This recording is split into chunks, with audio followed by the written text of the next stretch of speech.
Patrick Senior, justement, votre solution va faire couler beaucoup d'encre ce soir, je pense, parce qu'elle est très controversée. Vous êtes patron de BSL. BSL, c'est une entreprise de sûreté. Depuis combien d'années ? 26 ans désormais. 26 ans. Et vous avez créé donc le Uber de la sécurité. Vous êtes le premier à l'avoir mis en place. Alors expliquez-moi comment ça marche, ça. Alors il s'agit de la première application mobile qui permet de réserver depuis son smartphone des agents de sécurité pour des besoins B2B ou B2C. D'accord. Donc c'est ouvert aux entreprises ou aux particuliers ? Les deux.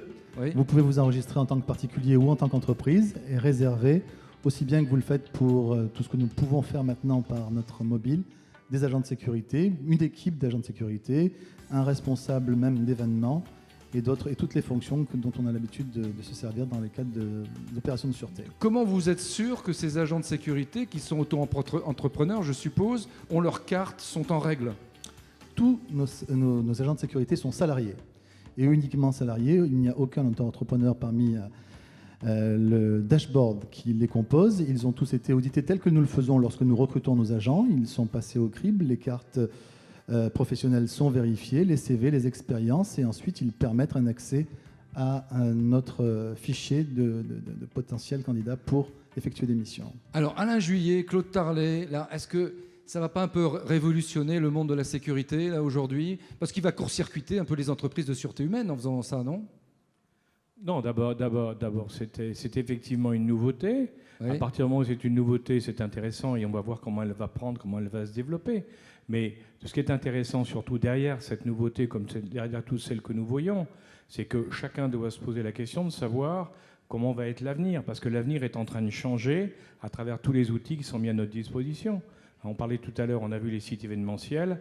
Bon, les sites événementiels, c'est certain que tout ce qui a été fait pour améliorer la situation de manière instantanée ou très rapide ou moyennement rapide, comme on l'a vu, fait que maintenant, on pense différemment la sécurité des sites. Alors, là, c'est pareil. Claude Tarlet, donc Uber a mis les taxis dans la rue. Est-ce que ça risque de faire la même chose avec les entreprises de sûreté ?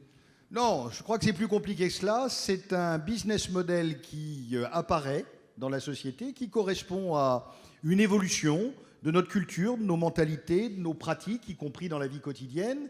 C'est un business qui vient en complément de notre point de vue de l'exercice de l'activité normale des entreprises privées de sécurité.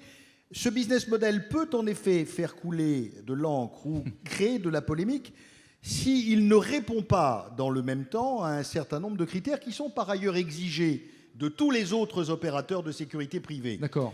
Ce que propose, un mot quand même, parce qu'on ne peut pas être réducteur en 30 secondes sur une affaire aussi sensible, ce qui fait la différence, c'est la manière dont la plateforme d'intermédiation vérifie et organise le service qui est proposé. Il est bien évident que les femmes et les hommes qui interviennent doivent être parfaitement en conformité avec la loi, que les conditions et les modalités de leur intervention doivent être régulées et que celui qui met en relation et quelque part est le garant de confiance dans l'opinion et l'utilisateur doit vérifier l'ensemble des données. De ce point de vue, il y a aujourd'hui plusieurs acteurs. Certains, comme dans la proposition qui est faite ici, font appel à des entreprises structurées, des entreprises partenaires qui répondent en conséquence à toutes les obligations légales de mon point de vue.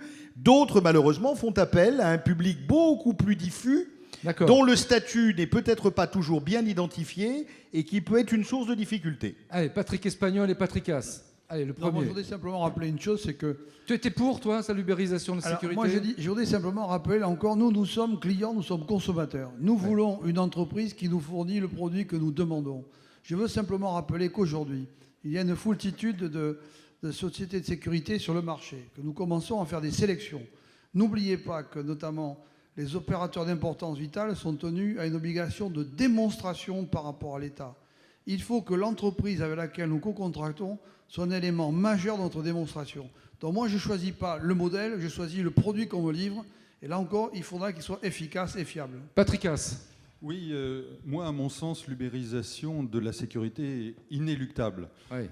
C'est complémentaire des prestations standards aujourd'hui, mais pourquoi la sécurité serait à part alors que toute la société, tous les secteurs économiques sont gagnés par la digitalisation, la numérisation? D'accord. Mais il me semble quand même que ça ne va pas remplacer l'ensemble des sociétés de sécurité et des prestations, disons, classiques. À mon sens, c'est réservé d'abord pour des petits sites et pour des missions courtes. Là, on ne va pas recruter via ce type d'application 5000 agents de sécurité d'un seul coup. C'est, à mon avis, pour des petits sites, pour des missions courtes. Mais il me semble qu'on est aux prémices d'une révolution. On en est au début, quoi, de l'histoire. Exactement, et que peut-être que ce type d'application va s'étendre à d'autres prestations de sécurité. On peut imaginer la même chose avec, par exemple, des prestations de conseil en sécurité. Okay.